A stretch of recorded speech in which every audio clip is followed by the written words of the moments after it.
right, ladies and gents, we are back at I don't know what to call this, Jeff's yard. If you're seeing this video, we no longer have that machine. If you're not seeing this video, then you're not even gonna know what I'm talking about.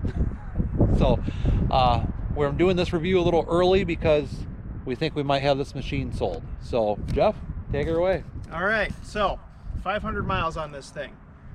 Overall impressions, awesome for what it's built for, I'll tell you what. Had this out at Silver Lake a little while ago, and man, that live suspension just sucks up them whoops. You'll see some video of that.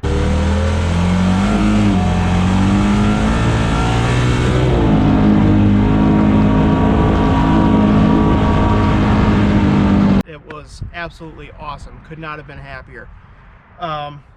Trail riding around northern Michigan, I have found it to be a little bit wide for the trails that I really like to go on.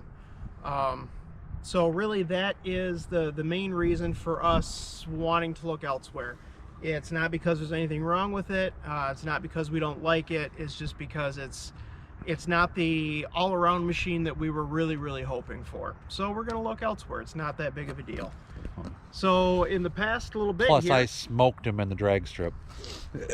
yeah, he's bragging about a tuned turbo wasting a naturally aspirated machine. So I gotta take my victories where they're at.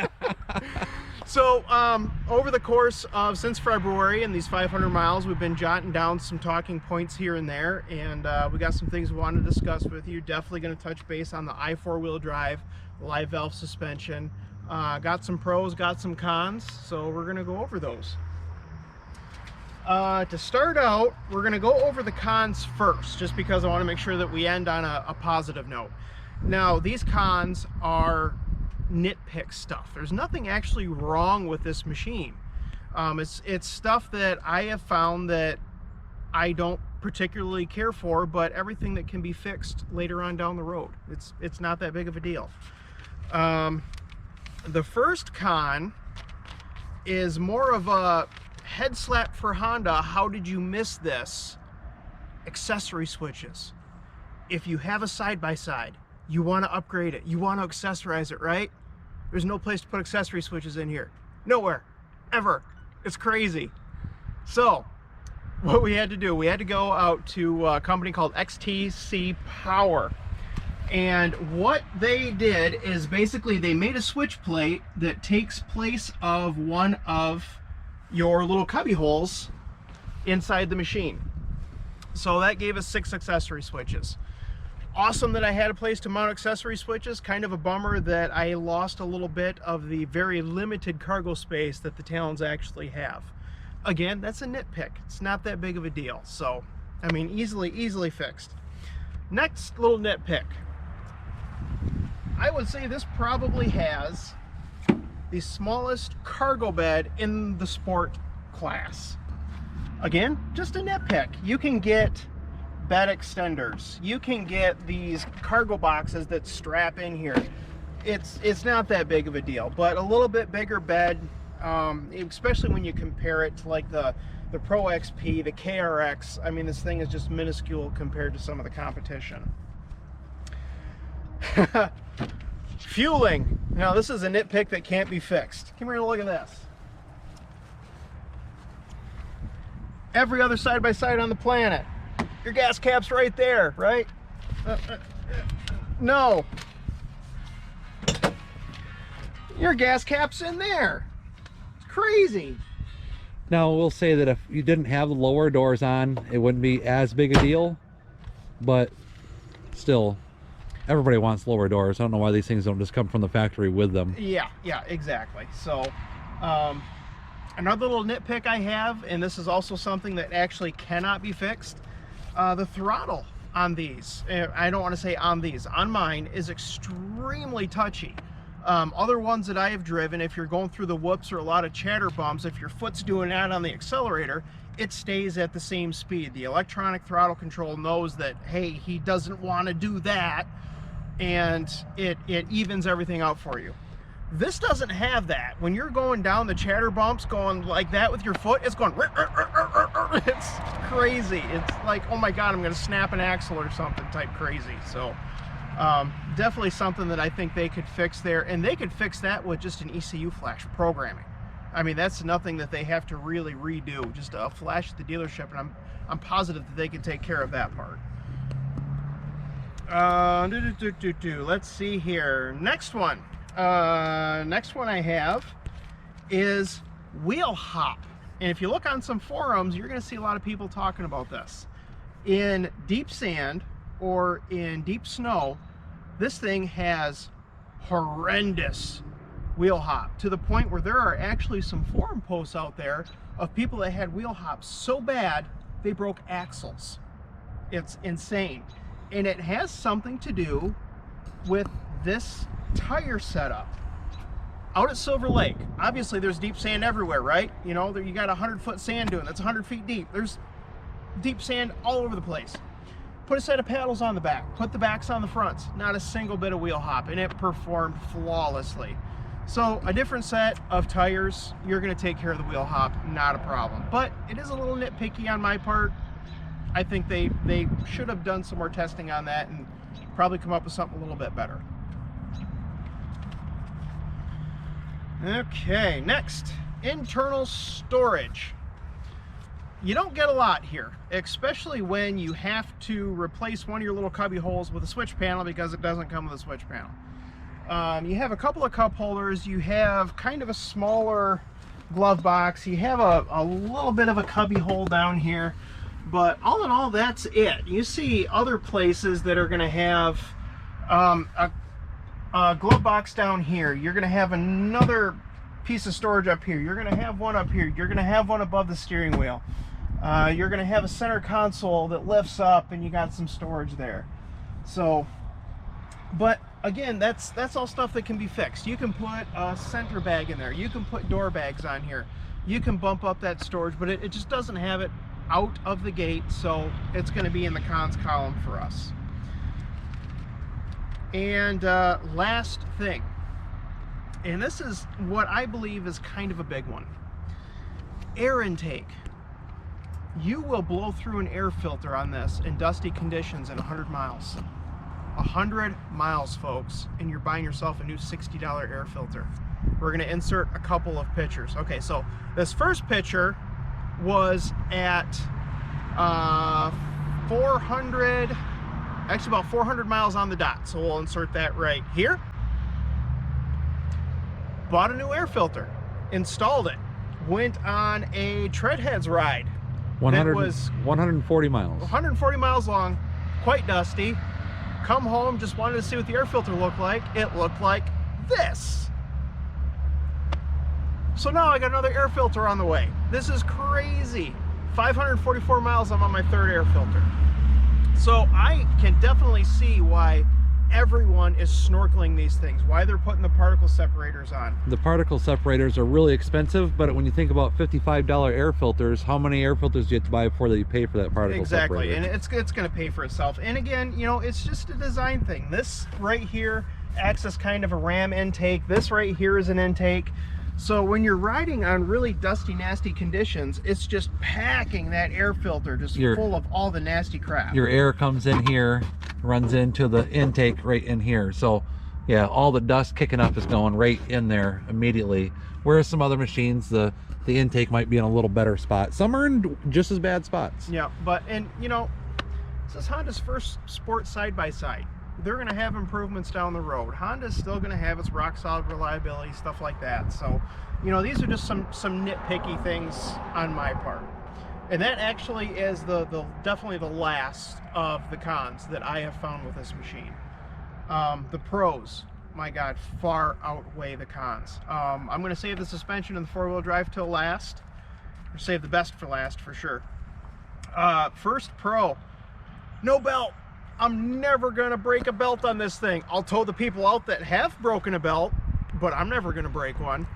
Dual clutch transmission, 6-speed, high and low ranges, and it works great. Whether you're putzing or you just hammer on it, the shifts are instant. it's awesome. It's really, really cool. So bravo for that. I mean, they took their dual clutch transmission that they've had out for years and years, refined it a little bit, beefed it up a little bit, stuck it in here. You guys did a great job on that one. Next Pro. When we started putting accessories on this, we found that it was completely pre-wired for a winch. We didn't have to run anything from the battery, which is good because the battery is way back there underneath by the driver's side rear tire. There were two very heavy-duty cables ran up already and stuck under the hood for us. That was awesome. That was just great thinking on their part for accessorizing. Thank you for that. Let's see. Next one that I consider a pro is going to be kind of a weird one for some people, but it's the bolt pattern on the wheels. These are 4x137s. That is one of the industry standards. You can take a rim and tire off of any Can-Am, which far outnumber the Talons in the world, and slap their tires and rims on here, and they will work. With a little bit of a caveat here. Talon comes stock with 15-inch rims. There's a reason for that. Come here and look at this. You have what they are calling a 4+ link suspension back here. As you can tell, it is pretty darn beefy. There is stuff everywhere. But look at this clearance right here. That is a very tight clearance. I mean, literally a finger width. Now take out a 1/2 inch on that. And that's what you're getting with a 14-inch rim. So what I did when I put paddles on here, to get 15-inch or 15-inch rim paddles, I had to go with 30s or 32s. I didn't want to do that. I want to stick with the 28s just because I wanted that extra torque in the sand. I knew I was going to need it. So I got a set of 14-inch Can-Am rims, 28-inch paddles from Tusk, and 1.5 inch spacers. Worked perfectly. I had clearance for days in there. It was great. So if you want to run 14-inch rims, it'll work out of the box. Your tolerances are going to be really, really, really close, but if you stick an 1.5 inch, even an inch spacer on there, you're going to be golden. Plus, it was like 76 inches wide. Yeah, that was kind of a cool part, actually. I kind of like that part. So, yeah, so we got that going on. Next, launch mode. I call that the giggle button, all right? Because my daughter absolutely loves going fast. She loves hard takeoff. She loves corners and stuff like that, and she giggles like you wouldn't believe. So that's actually called our giggle button. Launch mode is really cool. What you can do is put it in high range. I like to put it in the transmission and sport mode also. Hold down the launch mode, the button will start, the light will start flashing on you. You grab your paddle shifters, pull them in, launch mode goes on. So you know you're ready to go. You can take your foot off the brake, put it on the gas, give it as many R's as you want. You can bounce this thing right off the rev limiter. We'll show you a picture, or we'll show you a video of that right here.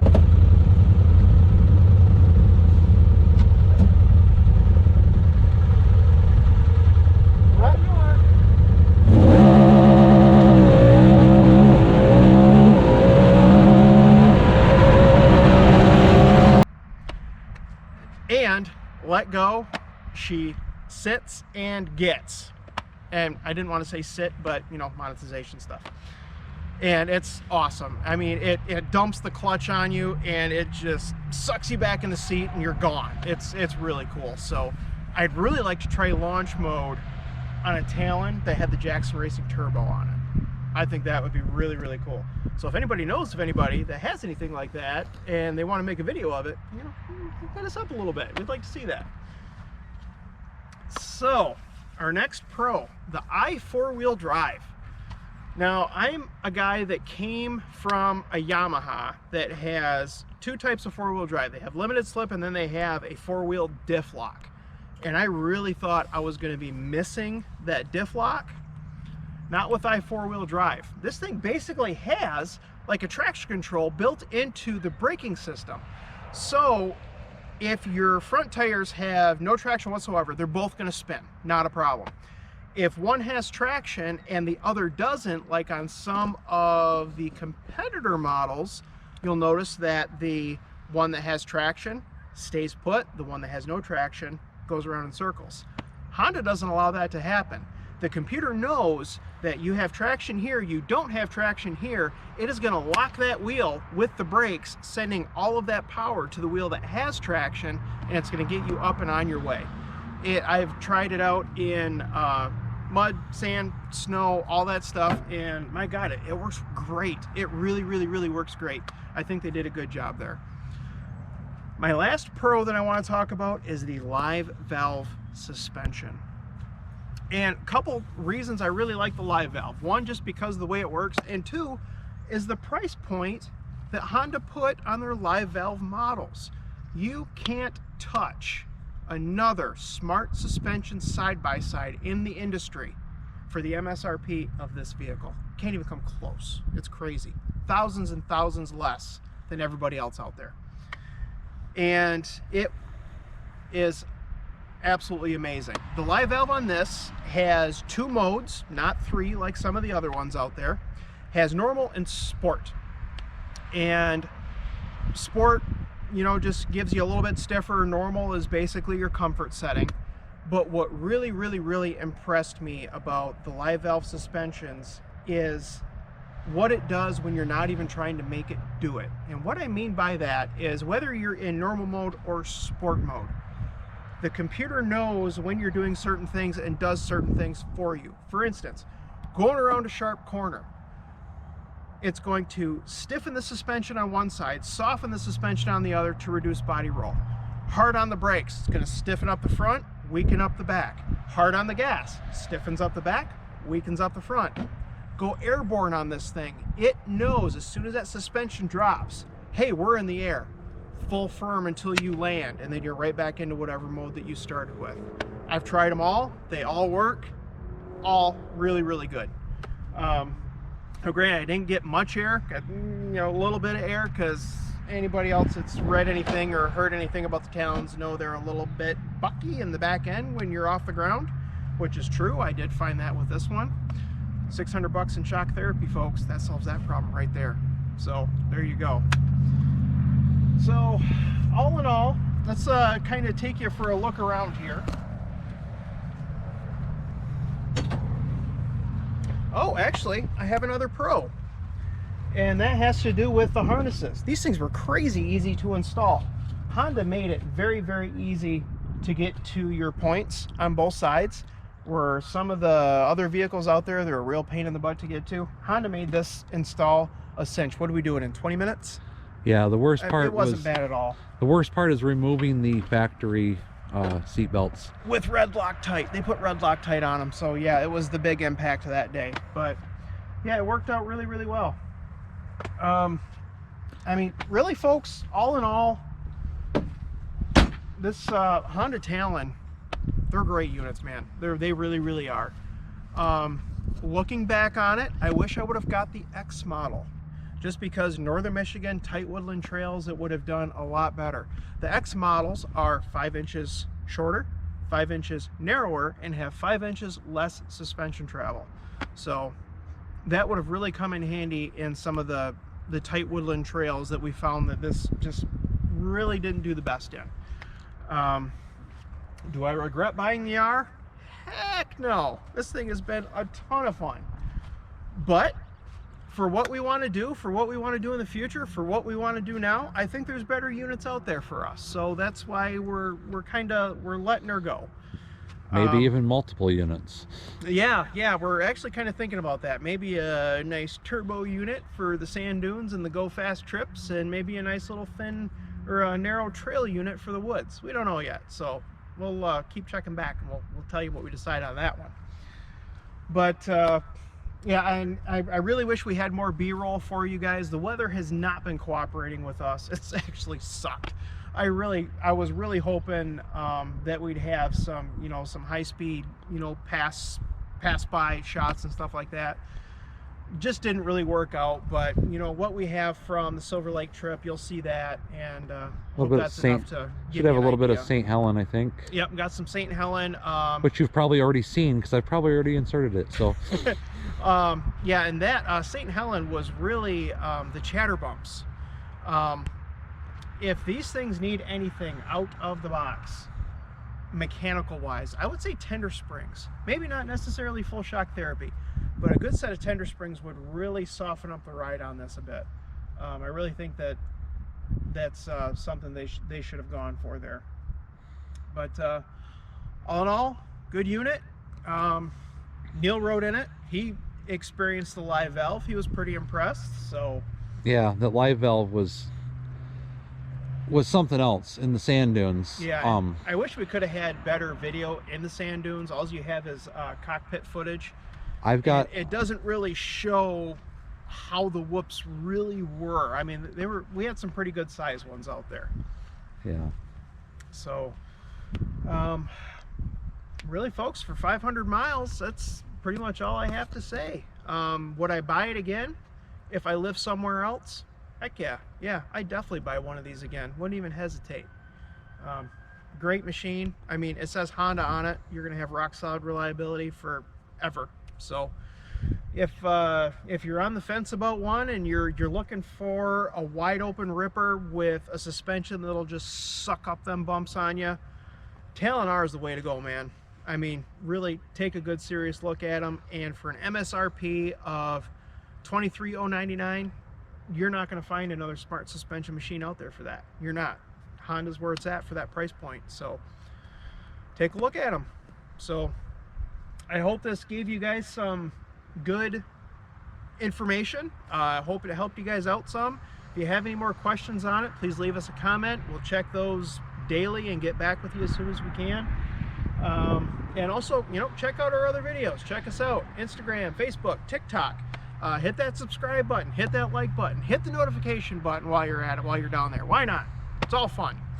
And keep checking back. Doesn't cost you anything to subscribe. That's right. We are free. It's all free for our mediocre content. So just kidding on that one, but so yeah, keep checking back, because after Sunday, we're on Wednesday now, the guy's coming on Sunday to pick her up, take her away.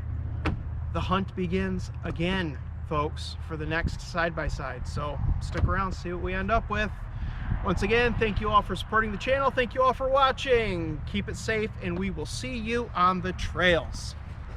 Hey, have a wonderful day. That was pretty short and sweet.